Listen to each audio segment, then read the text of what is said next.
નમસ્કાર દર્શક મિત્રો, હું નીલમ સોલંકી વિશ્વાસ 24 ગુજરાતી ન્યૂઝમાં આપનું હાર્દિક સ્વાગત કરું છું। હવે નિહાળો આજના મુખ્ય સમાચાર।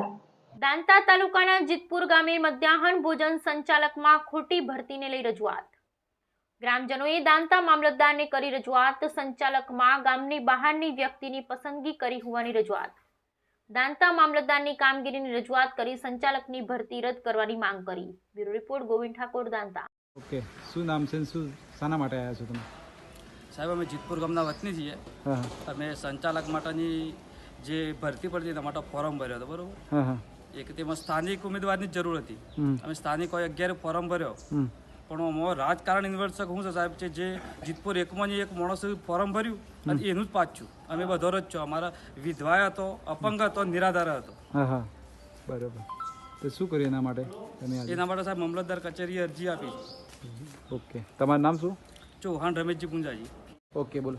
હાજી, મારું નામ નરપતજી ભીખાજી ઠાકોર, જીતપુર ગામનો રહેવાસી। સંચાલકની જે ભરતી થઈ તેમાં 11-12 જણની ભરતી હતી, તેમાં એક અપંગભાઈ હતી અને 11ની પસંદગી ના થઈ અને 12 ગામની 1 કિલોમીટર જીતપુર 4 રસ્તા છે, 1 કિલોમીટર અંદર જીતપુર છે, તો જીતપુર ગામનું જે પ્રોપર 2 છે ત્યાંથી બેનને ના લીધી, જીતપુર ગામ 1 છે ત્યાંથી તેનું પસંદ કરી।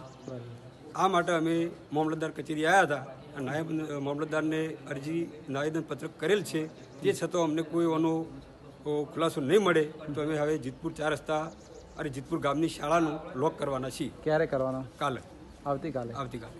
ઓકે, આપનું નામ? નરપતજી ભીખાજી।